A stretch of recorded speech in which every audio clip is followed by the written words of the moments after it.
Olá, meu irmão, bom dia, um bom sábado para você, um bom sábado para todos nós que estamos mais uma vez aqui num vídeo para mais uma oportunidade que nós temos de falar mais um pouco sobre a graça de Deus. Embora alguns acreditam que a graça não existe mais, embora alguns acreditem que a graça não tem mais validade, acabou, mas eu prefiro continuar acreditando que a graça é eterna, independente do pensamento de outros, independente do entendimento de outros. Eu não estou aqui para julgar ninguém, para dizer se alguém está certo, se está errado.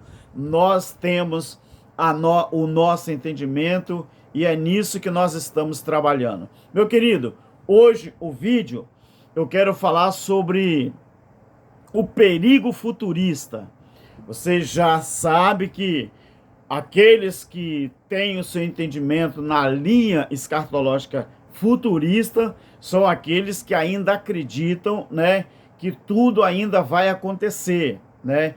Existem os preteristas parciais que também, em parte, acreditam que o juízo aconteceu no ano 70, outros não acreditam, não é? Então, vamos para um entendimento aqui. Eu vou falar sobre o perigo futurista. Quem iniciou, meu querido, essa minha luz artificial, ela está oscilando bastante, tem que procurar a posição. Deixa eu te falar uma coisa. Quem iniciou este movimento, não é, da doutrina futurista? Claro que no YouTube tem muitos irmãos abençoados, como nosso irmão Geraldo Moraes, o nosso irmão Erivelto Soares, os nossos irmãos, não é, Messias, os nossos irmãos aí, que tratam desse assunto da escatologia, não é, preterista ou da escatologia plena, né? Então, eles tratam muito desse assunto. E como eu me sinto também parte desse universo, também eu quero falar. Então, quem iniciou esse movimento, não é, chamado doutrina futurista? De onde surgiu isso? Nós vemos que a doutrina futurista, ela iniciou com John Nelson Darby.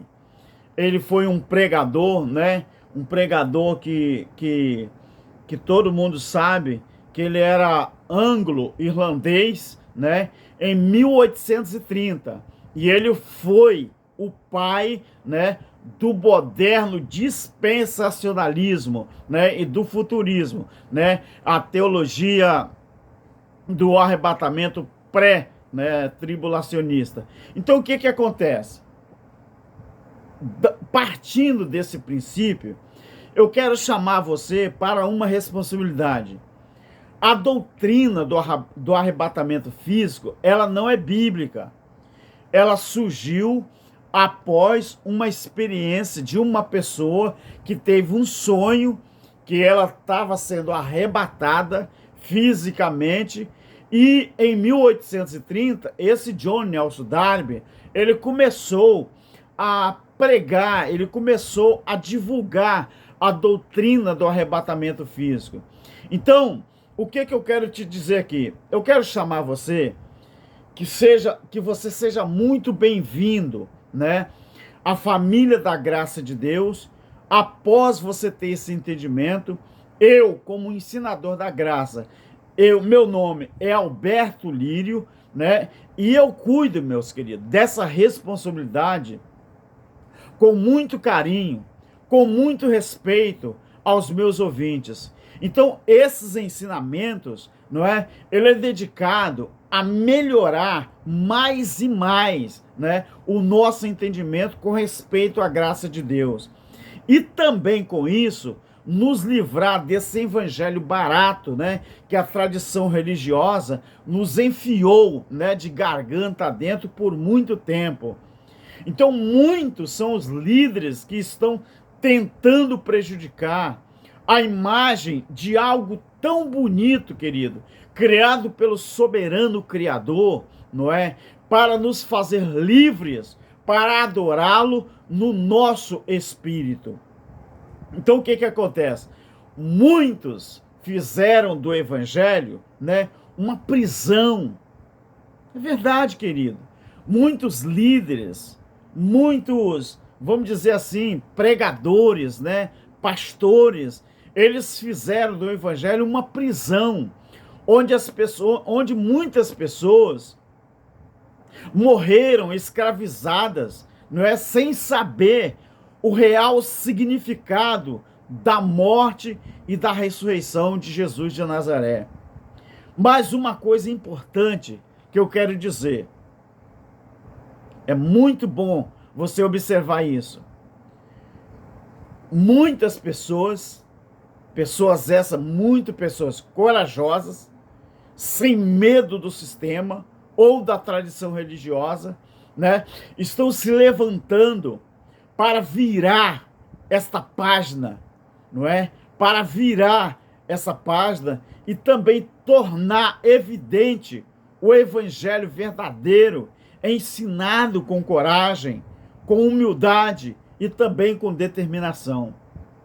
Hoje, querido, hoje nós vivemos numa busca incessante, né, dos segredos do Criador revelado a nós, não é? Então, Deus, o Criador, o Eterno, ele tem revelado a sua palavra, os mistérios, a ciência, não é, da sua palavra, àqueles que verdadeiramente têm buscado o entendimento para estar ensinando ao povo qual seja a verdade da palavra.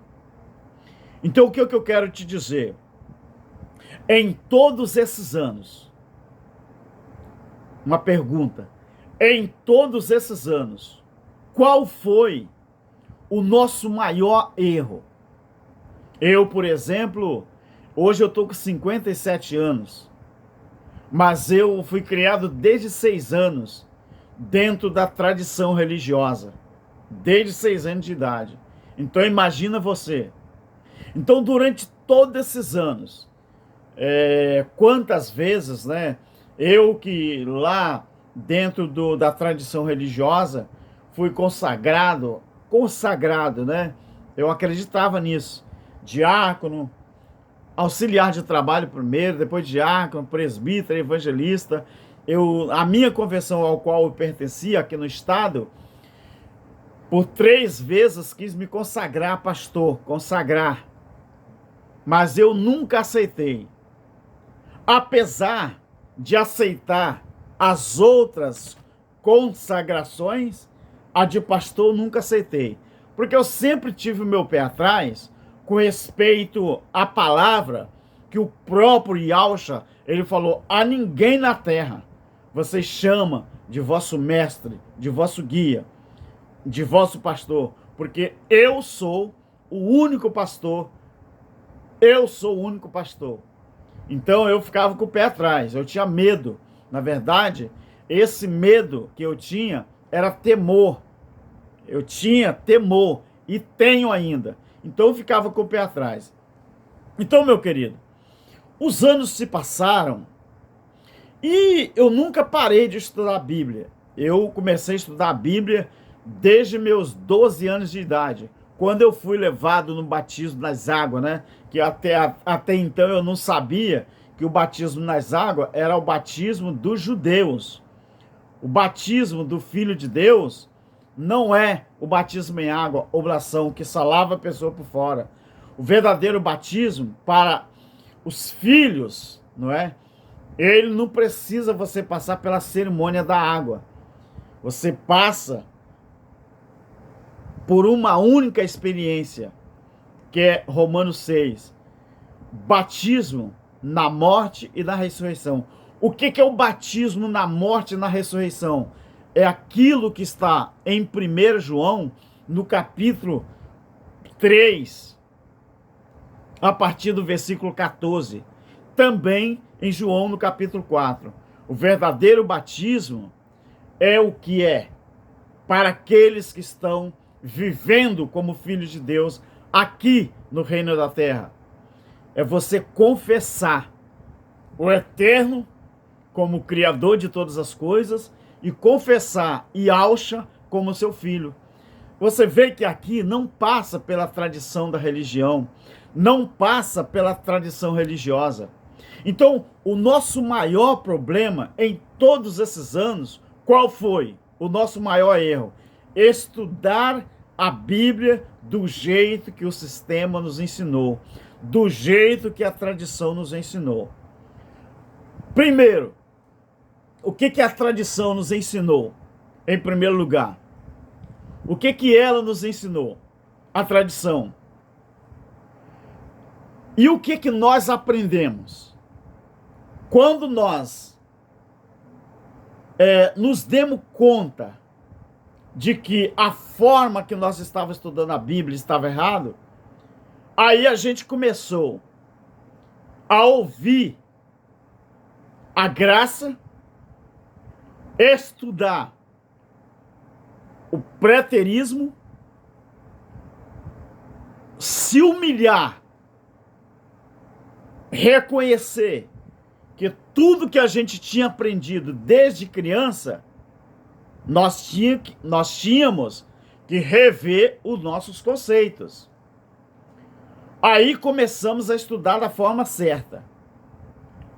A primeira coisa que eu aprendi e que eu também quero compartilhar com você, a partir do momento que o entendimento veio, se a doutrina futurista ela não é bíblica, mas ela é uma experiência de alguém que viveu isso, e dali ele começou a ensinar, a propagar a doutrina do arrebatamento físico, o nosso saudoso lá, John Nelson Darby, não é? Que era um pregador anglo-irlandês, a partir de 1830 ele começou a divulgar isso. E isso abrangeu o mundo inteiro. Então, o que eu quero te dizer? Isso prejudicou e está prejudicando muito o entendimento das pessoas no que diz respeito ao entendimento da palavra. Então, quando nós nos demos conta de que a forma que nós estudávamos a Bíblia estava errada, a forma que nós estudávamos estava errado, então, estudar a Bíblia de maneira responsável e correta, na nossa visão dos preteristas, a primeira coisa que eu aprendi foi o quê? Precisamos respeitar a colocação do tempo verbal do texto. Primeira coisa, para você ter um bom entendimento da palavra, primeira coisa que você tem que respeitar. Respeitar, quando você lê a Bíblia, primeira coisa que você tem que aprender, respeitar a colocação verbal, a colocação do tempo verbal do texto em que você está lendo. Senão você fica totalmente desatualizado. Você lê um versículo, um texto, achando que ele foi escrito ontem. Se você não respeitar a colocação do tempo verbal do texto em que você está lendo, você fica totalmente perdido. A segunda coisa, quando você lê a Bíblia, estuda a Bíblia, segunda coisa que você tem que respeitar, você tem que respeitar a conjugação verbal do texto. O que é a conjugação verbal do texto? Primeiro, segundo e terceira pessoa, tanto do plural como do singular. A segunda coisa. A terceira coisa, respeitar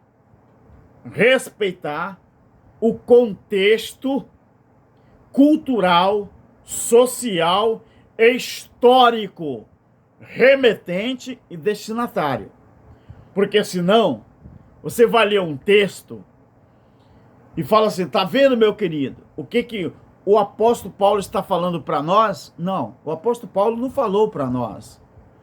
Ele falou, talvez, para os crentes de Corinto, talvez ele falou para os crentes lá de Filipos, talvez ele falou para os crentes de Tessalônica, talvez ele falou para os crentes de Éfeso, talvez ele falou para os crentes de Colosso. E se você não respeitar o contexto cultural, social, histórico, o remetente e o destinatário, você sempre vai achar que o que está escrito aqui foi escrito para você. E isso não é verdade. É assim que se estuda a Bíblia. Em quarto lugar, você tem que fazer uma análise textual. Você tem que fazer, querido. Senão você nunca vai aprender. Em quarto lugar, faça uma análise do texto ou uma análise textual. Em quinto lugar, entender qual é a linguagem do texto. Se ela é literal, se ela é simbólica ou se ela é figurada. A grande maioria dos crentes, 99%, eles leem a Bíblia e faz uma interpretação 100% literal. Ué, mas é assim? É assim que a gente faz a leitura da palavra? Não, de jeito nenhum. Nunca se esqueça de uma coisa, queridos. Vocês nunca devem esquecer de uma coisa.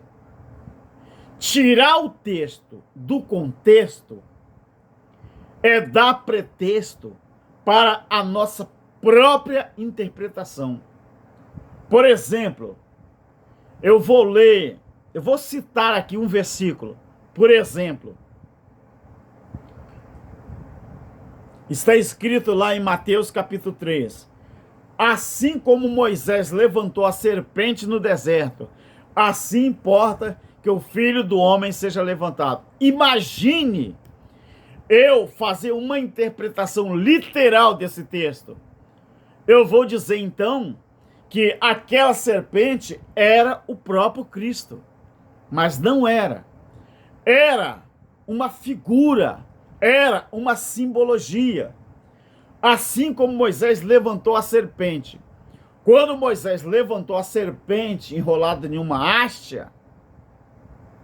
ela tipificava um objeto de cura.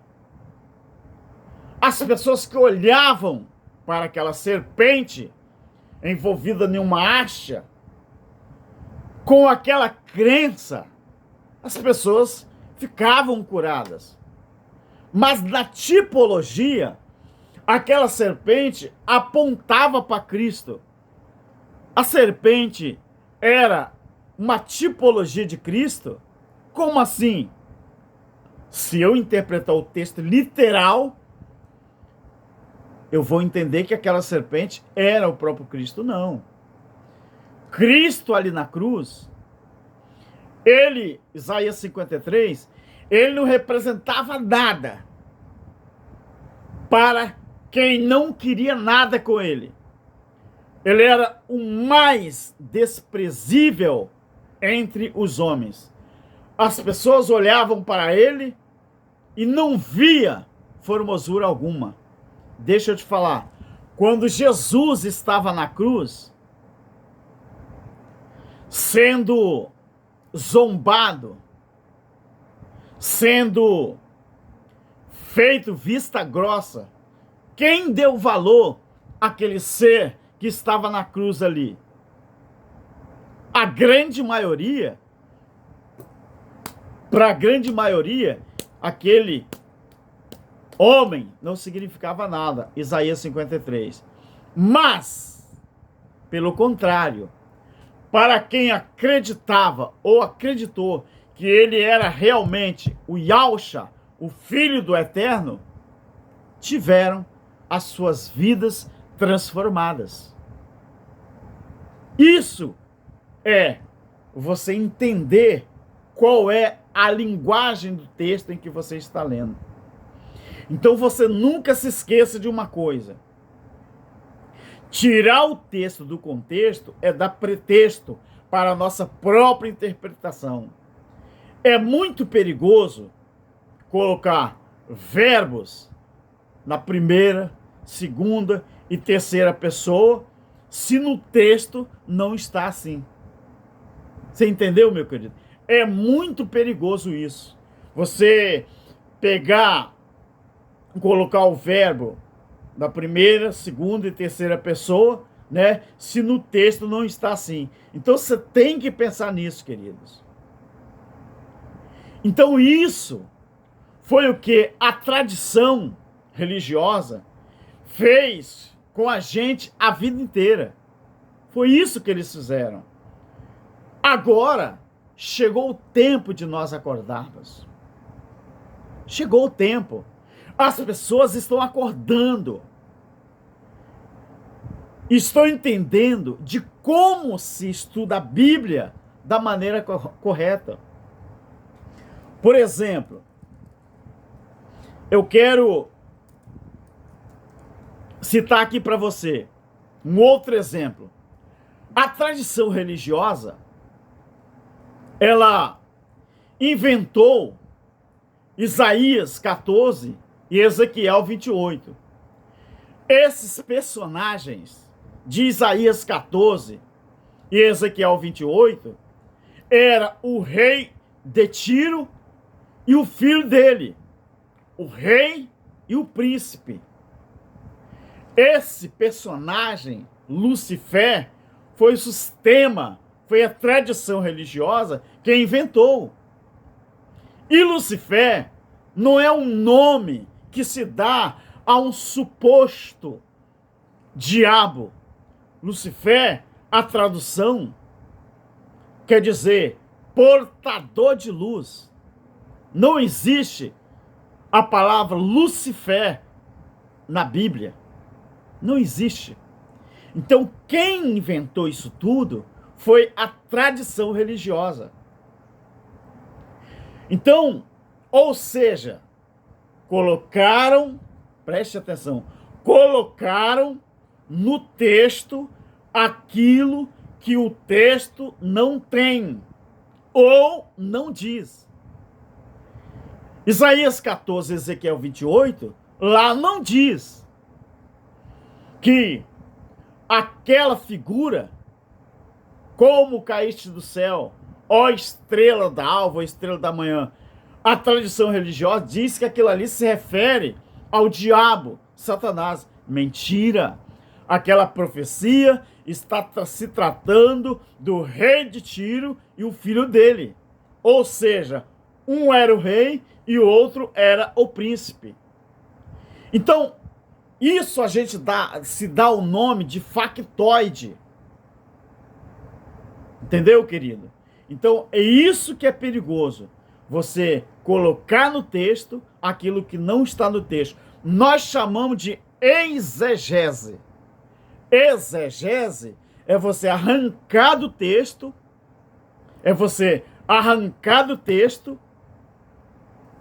o sentido original, legítimo daquilo que o texto quer dizer. Exegese. Exegese, você sabe que é a técnica ou a qualidade. Exegese é a ciência da interpretação. E exegese com I, aí sim, é você colocar no texto aquilo que não está no texto. Exegese é o contrário de exegese. Você entendeu, querido? Então, nós precisamos sempre. Quantos pregadores, querido, que nós já vimos pregar dizendo que esse texto de Isaías 14 aqui ao 28 é o diabo. Mas o diabo como ser físico, ele não existe. Diabo quer dizer opositor. Satanás, acusador. Ras, Satã. Diabo quer dizer opositor. Qualquer um pode ser um diabo. Qualquer um pode ser um Satanás. Mas ser físico não existe. Quem diz que existe é a tradição religiosa. Então, queridos, esse é o perigo da doutrina futurista. Tudo que eles ensinam é baseado nas coisas que ainda vão acontecer, mas isso não é verdade. Por isso que nós, os preteristas, somos aqueles que acreditam que tudo que está na Bíblia já aconteceu. Ah, irmão Alberto, então isso que está acontecendo aí no mundo inteiro não é o cumprimento da palavra, não? Querido, eu vou te contar uma coisa. Faz quanto tempo que a Bíblia parou de ser escrita? Faz 2000 anos, não é? Então, se a Bíblia tivesse que continuar sendo cumprida, tinha que ser feita uma outra Bíblia. E deixa eu te falar uma coisa. O que acontece no mundo hoje é aquilo que está em Eclesiastes 1:4. Uma geração vai e outra geração vem, mas a terra continua para sempre. Deixa eu te perguntar. Quando aconteceu o pecado de Adão e Eva, aonde que estava escrito que aquilo ia acontecer? Se a Bíblia ainda não era escrita. Quando aconteceu o dilúvio, aonde que estava escrito na Bíblia que o dilúvio ia acontecer? Não estava escrito, querido. No entanto, aconteceu. Aonde que estava escrito na Bíblia que a Torre de Babel, Deus iria descer para confundir as línguas e espalhar as pessoas sobre a terra? Aonde que estava escrito? No entanto, aconteceu. Queridos, o que está acontecendo no mundo hoje é aquilo que está em Ezequiel 13:5, que Deus, o Eterno, ele está olhando para uma situação em que todos também devem olhar. Naquela época do profeta Ezequiel, Deus, através do profeta, o Eterno, através do profeta Ezequiel, ele disse assim: já vem de uma terra de longe o Eterno com os instrumentos de sua indignação para destruir toda a terra. Naquele contexto ali, os instrumentos da indignação de Deus era o próprio homem, que tem o poder de fazer o bem, porém não fazem. Eles mesmos se autodestroem. O que acontece no mundo é isso, querido. Enquanto existir uma Bíblia, as pessoas vão achar que o que está acontecendo é o cumprimento da Bíblia. Mas o último acontecimento que a Bíblia registra era o juízo, registrado por João. Apocalipse não é um livro que vai cumprir ainda daqui a 100, 50, 200, 500, 1000 anos, não. O ápice, o clímax do Apocalipse foi o juízo do ano 70. Você entendeu? Então o que acontece no mundo hoje é simplesmente o resultado do mau caráter, do ódio, da prepotência e da arrogância do ser humano. Você entendeu, querido? Você entendeu? É isso que eu queria trazer para você, queridos. Eu agradeço ao Eterno por essa oportunidade, mais uma vez, que eu tive com você aqui, tá bom? Tenhamos um bom dia de sábado, talvez, um bom domingo, porque eu falo talvez. Talvez por mim, porque eu não sei se domingo, amanhã, eu terei tempo ou oportunidade para gravar um vídeo. Mas se não tiver, esse vídeo já é para você meditar durante todo o final de semana. Querido, e se esse vídeo satisfez você, eu mereço o seu like, mereço a sua inscrição, mereço o compartilhamento, mereço os seus comentários aí, tá bom? Graça eterna e até o próximo vídeo. E não se esqueçam, O perigo da doutrina futurista, ela está no mundo inteiro. Mas aprenda uma coisa, não coloque no texto aquilo que não está, senão você vai ficar confundido sempre, tá bom? Graça eterna. Amém.